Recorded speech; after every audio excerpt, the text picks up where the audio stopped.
Imagine waking up tomorrow and discovering that the systems holding your world together have quietly failed. No dramatic explosion, no single visible enemy. Just empty shelves, silent ports, stalled trade, and governments struggling to explain what happened. Now imagine thousands of years passing. Future historians dig through the remains of your cities. They find burned buildings, abandoned homes, sudden gaps in written records. And they argue for centuries about what ended your civilization. Because this has already happened. Around the end of the 13th century BCE, the Eastern Mediterranean was not a weak or collapsing region. It was thriving. Powerful kingdoms dominated the landscape. Massive fortified cities stood behind thick walls. International trade routes connected Egypt, Anatolia, the Levant, Cyprus, and the Aegean world. Bronze weapons armed professional armies. Royal courts exchanged diplomatic letters across the sea. It was a globalized system, long before the modern age. And then, within the span of a few decades, much of it unraveled. Major cities were destroyed. Others were abandoned without signs of final battle. Trade routes that had operated for centuries suddenly stopped. Writing systems disappeared from daily use.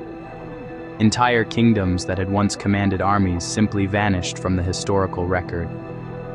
In some regions, population levels dropped dramatically, and what followed was a period we still call a Dark Age.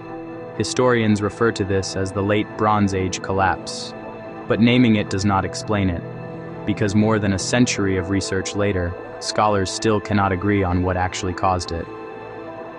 One theory points to invasion. Ancient Egyptian inscriptions describe mysterious groups often called the Sea Peoples. According to these accounts, they arrived by ship, attacking coastal cities and challenging powerful kingdoms. Some cities do show evidence of violent destruction, burn layers, shattered walls, weapons buried beneath debris. It is tempting to imagine waves of invaders sweeping across the Mediterranean, toppling one kingdom after another. But the evidence is uneven. Some cities were burned. Others show no signs of invasion at all. Some appear to have been abandoned gradually. If a single invading force caused the collapse, why does the pattern look so inconsistent? Why do some regions recover quickly while others fall into centuries of decline? Another theory shifts the blame from armies to the environment. Climate data extracted from ancient pollen samples and sediment cores suggest prolonged drought in parts of the Eastern Mediterranean around the same time. Drought means failed harvests. Failed harvests mean famine. Famine leads to unrest, migration, and conflict. In a tightly connected trade network, crop failures in one region could ripple outward, destabilizing distant kingdoms that relied on imported grain. But drought alone rarely erases entire civilizations. Societies adapt. They store food. They migrate gradually. They adjust. And yet here, the disruption seems too widespread and too synchronized to be explained by climate alone. Then there is the idea of systemic collapse. The late Bronze Age world was deeply interconnected. Kingdoms depended on long-distance trade for essential resources. Bronze, the foundation of tools and weapons, required copper and tin, metals rarely found in the same place. If trade routes were disrupted, bronze production would falter. If bronze faltered, military power weakened. If military power weakened, rebellions and invasions became more likely. It was a delicate web, highly efficient, highly optimized, and therefore potentially fragile. Some scholars argue that the system became so complex that even small disruptions could trigger cascading failures. A drought here, a rebellion there, a disrupted shipping lane somewhere else. Each problem manageable on its own, but together, overwhelming. Archaeological layers tell a story of simultaneous stress. In some cities, there are signs of internal destruction, evidence that perhaps the threat came from within rather than from foreign invaders. In others, hastily built fortifications suggest fear of attack. In still others, tablets record desperate appeals for grain shipments that may never have arrived. And then the letters stop. In certain regions, writing disappears for generations. It is as if literacy itself became a casualty of the collapse. When centralized administrations fell, the bureaucratic systems that sustained written communication collapsed with them. Without scribes and palaces to maintain records, history itself fractured.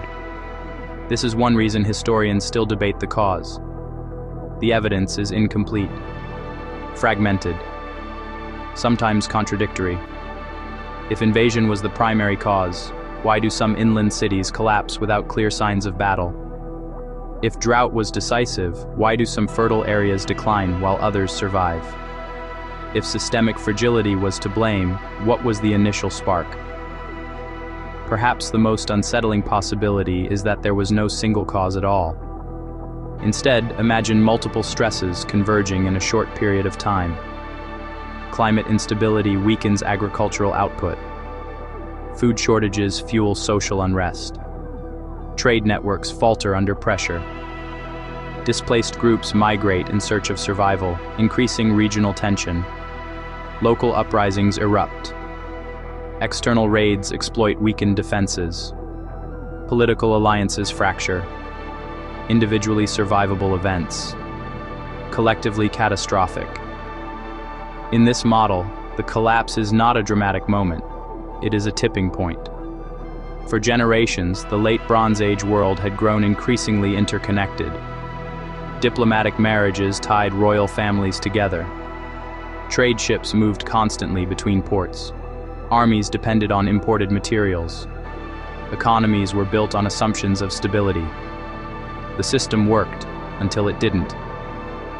Once key nodes failed, recovery became difficult.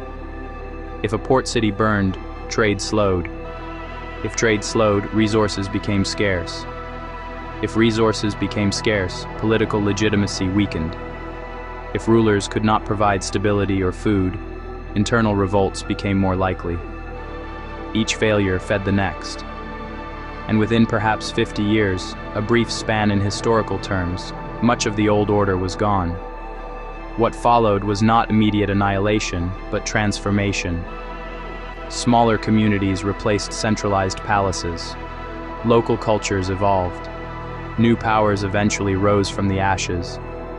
But the interconnected world of the late Bronze Age, the one that had seemed stable and permanent, never fully returned in the same form. The reason historians still disagree is not because the event was minor. It is because it was complex. We prefer clear narratives. A single invading army, a single catastrophic earthquake, a single dramatic famine. But history rarely cooperates with simplicity. The archaeological record resists neat conclusions. Each new excavation adds data, but rarely final answers. And perhaps that is what makes this collapse so relevant, because it challenges a comforting belief that strength guarantees stability. The late Bronze Age kingdoms were not primitive. They were sophisticated, diplomatic, militarily capable, economically connected. They had survived wars and regional conflicts before. They had endured droughts and political crises. Yet when multiple pressures aligned, their resilience proved limited. For centuries afterward, people lived among the ruins of once grand palaces, perhaps unaware of the intricate international world that had preceded them. Memory faded, records were lost, and future generations rebuilt on foundations they did not fully understand. Today, historians continue to debate the evidence. New climate data refines timelines. Fresh excavations uncover destroyed layers previously unknown. Analytical techniques improve, but consensus remains elusive. Was it invasion? Climate? Economic fragility? Internal revolt? A cascading systems failure? Or all of them intertwined? The collapse refuses to reduce itself to a single explanation, and that may be its most important lesson. Because sometimes civilizations do not fall at their weakest moment. They fall when they appear stable, when complexity masks vulnerability, when interdependence hides fragility, when success creates systems so tightly optimized that they cannot absorb shock. 3,000 years later, we still sift through the debris, searching for the decisive cause. And perhaps the reason we have not found one is that the collapse was not a single event. It was a convergence. A reminder that the line between resilience and fragility can be thinner than any civilization realizes. And that is why historians still disagree on what caused this collapse.